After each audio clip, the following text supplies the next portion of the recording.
Coming up next on KPBS Evening Edition, a 10-year-old boy accused of murder pleads not guilty. And San Diego mayoral candidates step into the education debate, but are they crossing the line? We'll take a closer look. KPBS Evening Edition starts now.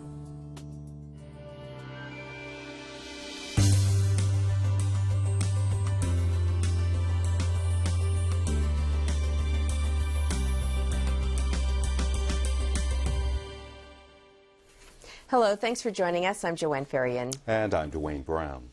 Governor Jerry Brown is taking his proposal to increase taxes to the people. He came to San Diego today following his State of the State speech on Tuesday. KPBS Metro reporter Katie Orr has been following the story and joins us from the news center.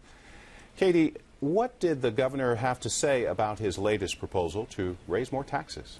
Well, Dwayne, he says these taxes are necessary to balance the state's budget. He's asking for a temporary increase to the state sales tax, and he's asking for an additional tax on people who make more than $250,000 a year. He says those taxes could bring in about $7 billion a year for California, and he says they're needed because we've already made drastic cuts in other areas. Now you say, why don't you cut the prisons? We're cutting them by $1 billion. And people are already a little nervous as part of this realignment. So I don't think we can go too much further there. They say, well, why don't you cut Medi-Cal? Well, we've cut Medi-Cal, over $1 billion. Why don't you cut welfare? I've cut welfare $1 billion. Why don't you cut child care? We're cutting that. Why don't you cut the pensions of the elderly? We cut that. So what else did the governor have to say during his speech today? Well, he maintains that California is not in the decline, but is on the mend. He really pushed for high-speed rail. That's something that wouldn't come to San Diego, but he says we could improve local trains to connect us to high-speed rail. He also defended eliminating redevelopment, pointing out that money used for redevelopment projects is money that wasn't being spent in other places. So when you divert the taxes that would have otherwise gone to the schools and the county, then you create a gap. And who fills up the gap? The state government. I'm sure we'll be hearing much more from the governor throughout this year. KPBS Metro reporter Katie Orr. The California Supreme Court will review how medical marijuana dispensaries are regulated in the state. Medical marijuana advocates are praising the decision to consider the conflict between state and federal laws. In a statement, the attorney representing the plaintiff, Americans for Safe Access, said local governments will now be without the means to deny access to medical marijuana for patients in their communities, at least until or unless the Supreme Court has ruled otherwise. It may be a few years before the state Supreme Court makes a ruling. A bill to exempt 4th of July fireworks from environmental regulations has made it to the state legislature. UT San Diego says the bill introduced in the Senate would exempt fireworks, displays, parades, and other events from environmental review. San Diego Senator Juan Vargas co-sponsored the bill. He says the California Environment Quality Act was not meant to prevent fireworks. A Senate committee has to review the proposal before it moves forward. There's been an interruption in the court-martial of a Marine sergeant accused of killing Iraqi civilians. The jury in the trial of Frank Woodridge was excused yesterday and today. KPBS reporter Allison St. John has been covering the court-martial and joins us by phone. Allison, what happened today? Well, the jury did not return today. They were expected back, having been instructed yesterday by the judge to return. He also told the attorneys to explore their options. Woodridge has had his original charges of murder reduced to voluntary manslaughter, and 7 of the 8 Marines charged in this case have had their charges either dropped or dismissed. So Woodridge is now carrying full responsibility for the events on his shoulders. And it appears, although no one will confirm this, that a deal is currently being worked out by the attorneys. Now, Allison, why is the outcome of this case so important? Well, Haditha exacerbated tensions in Iraq at the time, back in 2005, and it's taken all this time to come to this point. The prosecution says even now that it can't find any witnesses who want to willingly testify against Woodridge, though they didn't mention Iraqi witnesses. And we should note that one reason that all U.S. troops withdrew from Iraq this last year was because the Iraqi government would not grant U.S. forces immunity from their laws, from their legal system after the war ended. So this continues to be a sore point between the two countries. Tomorrow the jury is expected to return, and of course it is an all-military jury of 8 combat Marines. KPBS reporter Allison St. John. A San Diego congressman says he doesn't want the military to court-martial 4 Marines at the center of a controversial internet video. It shows them urinating on the bodies of 3 suspected Taliban fighters. Republican Duncan Hunter says the Pentagon should consider the realities of combat when examining the case. In a letter to the Defense Secretary, Leon Panetta, Hunter writes, "In Afghanistan, our Marines see recurring acts of brutality by the enemy directed toward them and the Afghan people, and they see their friends wounded or killed. We owe it to these individuals and others who put their lives on the line every day to take into account the extraordinary conditions and danger they face when judging their actions and put things in proper context." Now, the incident is being investigated by the Marine Corps and the Navy. A 10-year-old El Cajon boy charged with stabbing his 12-year-old friend to death pleaded not guilty to murder and felony charges this morning. He was ordered to remain in custody, and a hearing is scheduled next month to decide whether he's competent to stand trial. This is a tragic, tragic case for everybody involved. It is tragic for the victim and the victim's family. It's tragic for the minor and the minor's family. So I want to make that clear. This was not an easy situation. Joanne is looking at what's next for someone so young charged with a serious crime. She's at the Evening Edition Roundtable.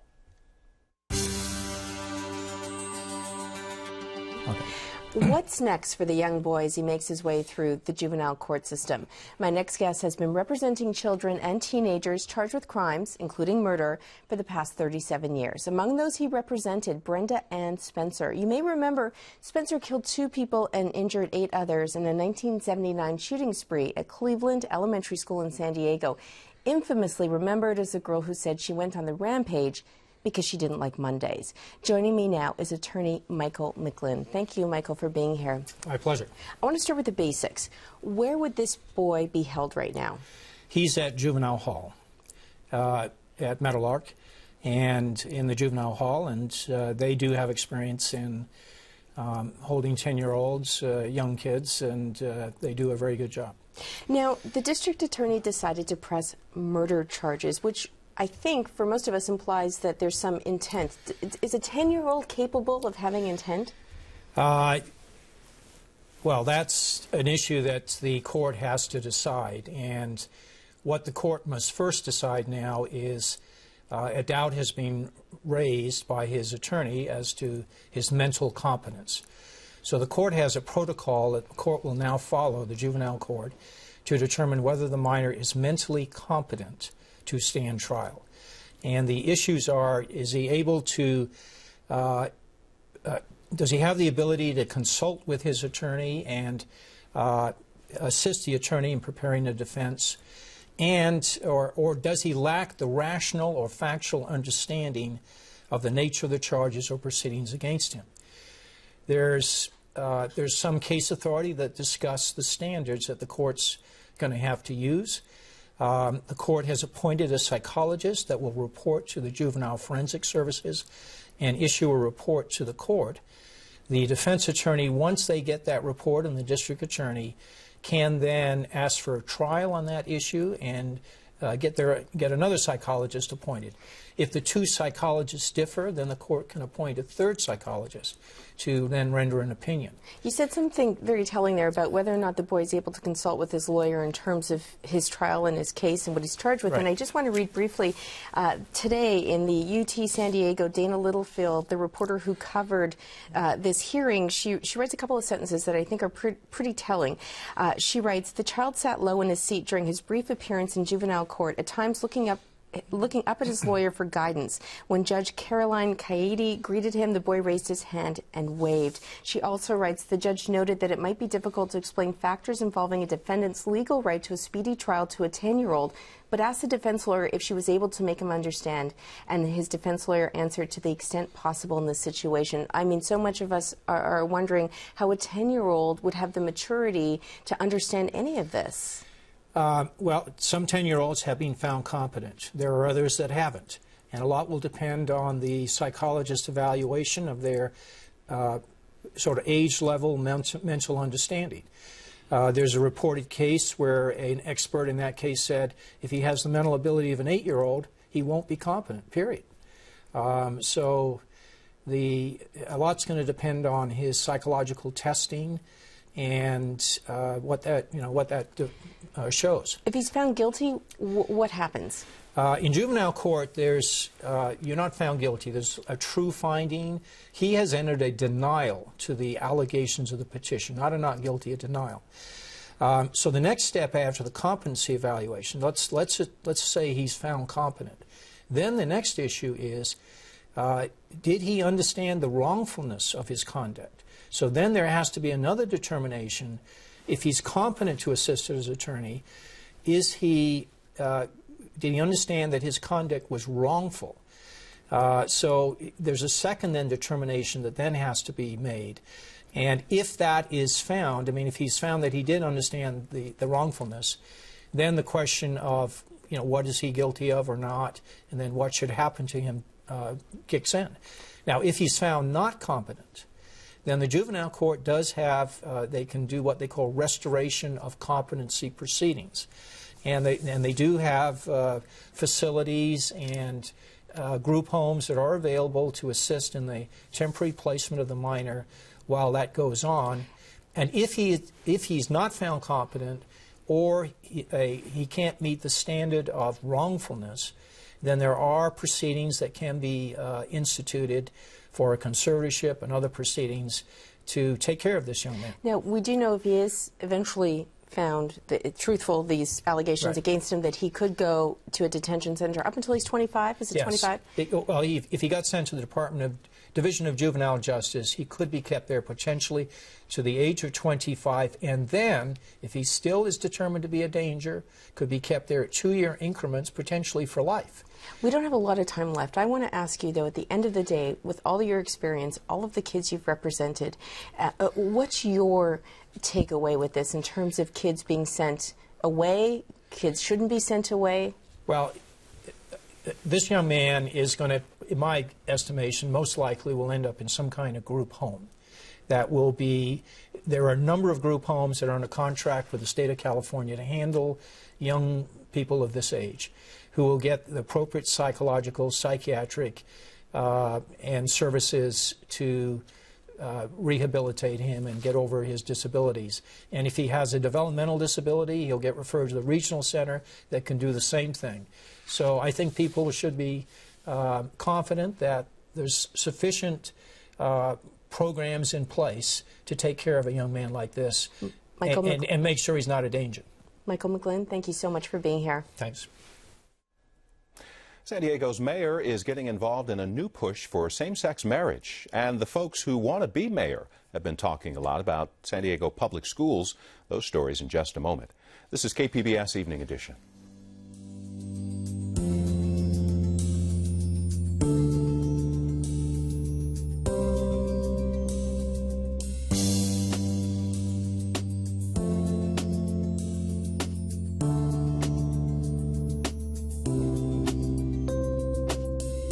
Tonight on KPBS at 8, see what it took to make the aircraft carrier Midway a floating museum.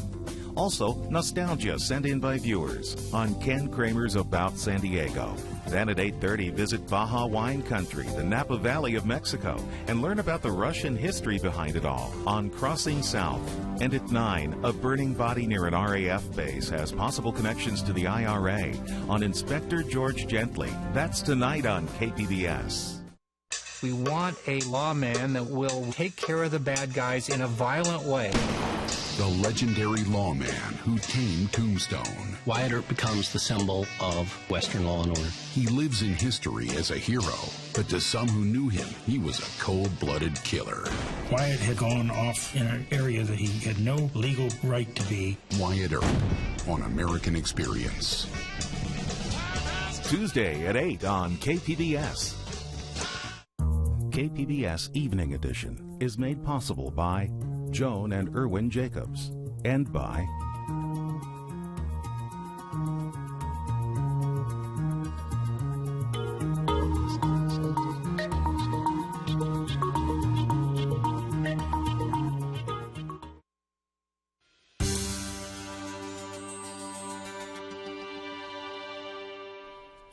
An event to bring together people of different faiths in San Diego will feature a visit from the Dalai Lama. The spiritual leader of Tibet will be here on April 18th. He's scheduled to visit San Diego's three largest universities, San Diego State, UC San Diego, and USD. The schools are hosting a symposium in conjunction with the visit.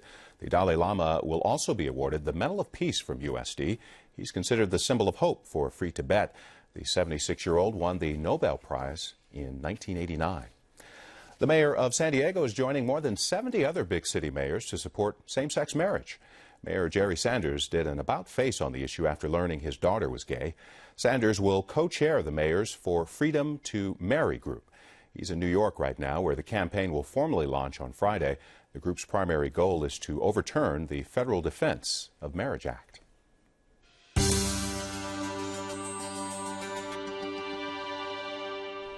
Some of San Diego's mayoral candidates are weighing in on a topic that doesn't traditionally come under the power of the mayor's office: education. KPBS education reporter Kyla Calvert joins us to talk about what mayoral involvement has meant for other city school systems. Kyla, thanks for being here.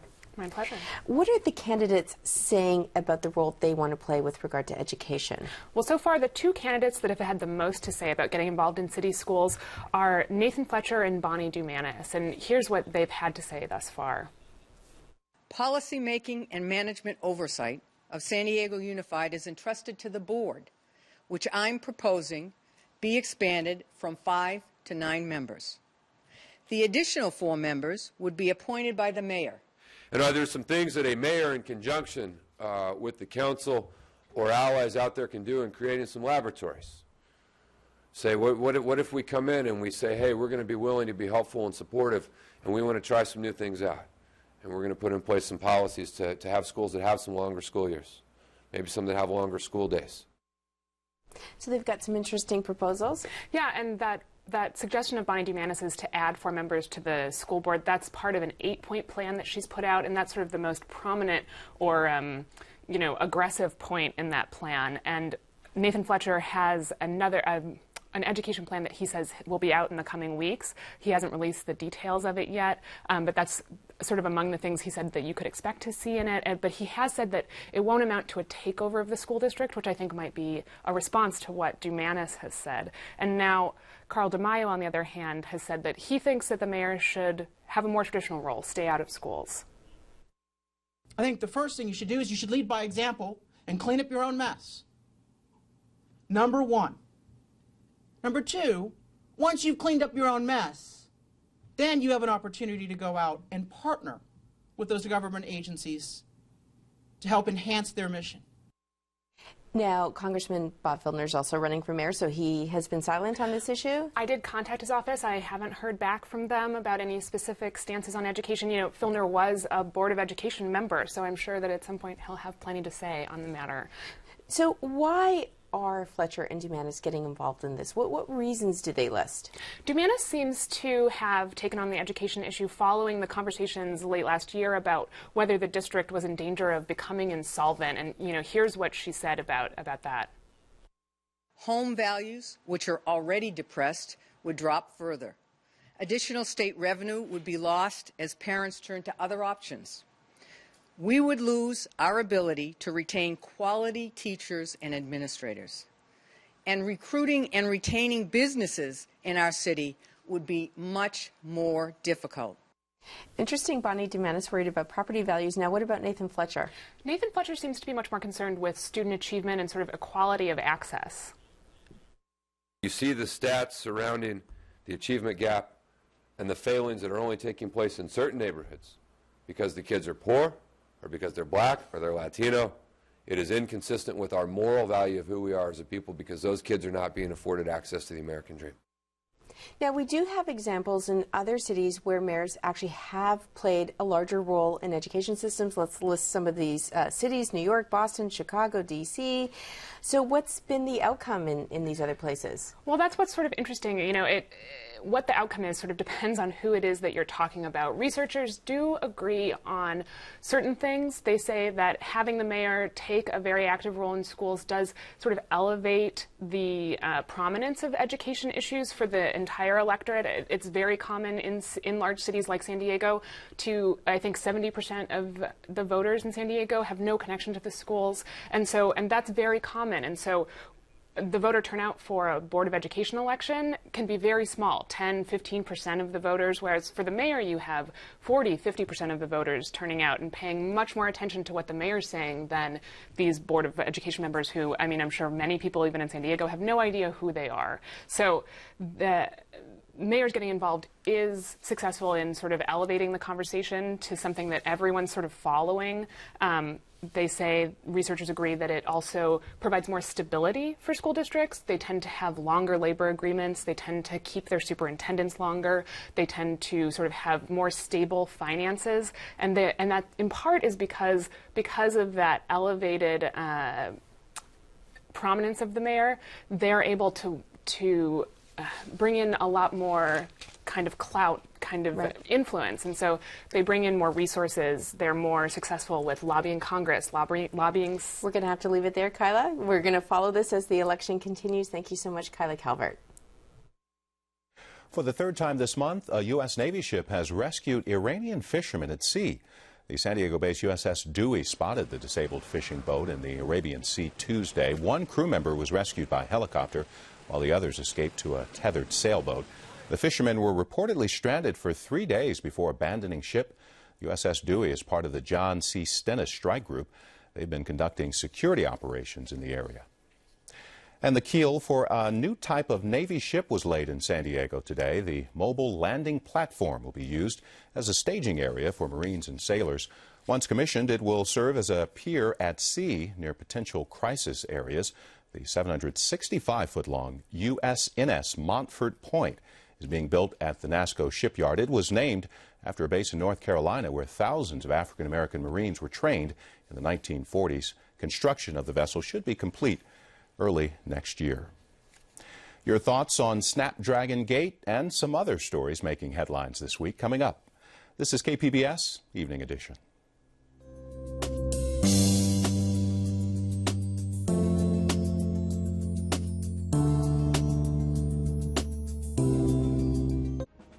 I'm Margaret Warner. On the next News Hour, a conversation with Jordan's King Abdullah, plus coping with budget problems in America's cities. That's Thursday on the PBS News Hour. The American people have named PBS the most trusted source of news and public affairs for the 8th year in a row. Trust. The American people have spoken. Thank you. Next time on Frontline. Meth has destroyed this community. Methamphetamine is a highly addictive drug. She looked 20 years older than she was. Made from a highly profitable pharmaceutical. Full medicine's a $3 billion moneymaker. Can this epidemic be stopped?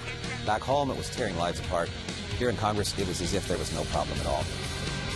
The meth epidemic, a Frontline investigation.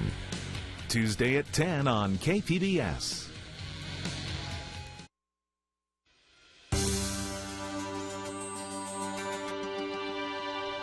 Welcome back to the Public Square on KPBS Evening Edition. Tonight we have a mixed bag. Some of your comments on the stories we've been covering lately. I want to begin with a letter from Phil Burns in Fallbrook. He had something to say about spending money on a new Charger stadium and the city of San Diego's spending priorities. There's a choice between a new stadium rather than fix the roads? Sounds bizarre. I'm not interested in TV football and I'm too old to drive. You'd solve the budget crisis by doing neither. And in response to an interview we did Monday with undocumented immigrant and Pulitzer Prize-winning journalist Jose Antonio Vargas, H. Kurlik had this to say. Our policy towards Hispanic, especially Mexican immigrants, has been to make it relatively easy for them to enter and work here, but nearly impossible for them to become full-fledged, legally protected U.S. citizens. This conveniently locks them in place as impoverished underclass. And yesterday, I asked you about the controversy over temporarily renaming Qualcomm Stadium Snapdragon, and about the last-minute anonymous donor who saved the new downtown library with a $15 million pledge. Val Sanfilippo wrote the following: "The mayor's illegal renaming of Qualcomm is a symptom of the cozy relationship between him and Irwin Jacobs as they work on their mutual vanity projects of Balboa Park Plaza and Downtown Library, while parks and libraries deteriorate, not to mention sewer and water lines and roads." Well, we love hearing from you, and there are several ways to reach us. You can contact us through Facebook or Twitter, or of course you can always email me directly, jferrian@kpbs.org. And now let's go back to Dwayne at the news desk, where he has a recap of tonight's top stories. Governor Jerry Brown came to San Diego today to promote his tax initiative. He reiterated his message the state has been through severe cuts and says there will be more cuts to all levels of education if his tax initiative isn't passed by voters. He also defended his decision to eliminate redevelopment agencies. The court-martial of the last defendant in the Haditha killings has been interrupted for the second day in a row. Court will reconvene tomorrow in the case of Staff Sergeant Frank Wuterich. He led a squad in 2005. It killed 24 Iraqis during raids after a roadside bomb killed a Marine there. Wuterich said he regretted the loss of civilian lives, but says he was following combat orders. And a 10-year-old East County boy remains in custody on charges of murder and felony assault. He's accused of stabbing his 12-year-old neighbor to death earlier this week. A competency hearing will be held next month to determine whether the boy should stand trial. You can watch and comment on any of the stories you saw tonight on our website, kpbs.org/evening edition. Thanks so much for joining us. Get the umbrella ready. We're expecting some possible showers late Friday, but more likely on Saturday. Here's a look at the forecast.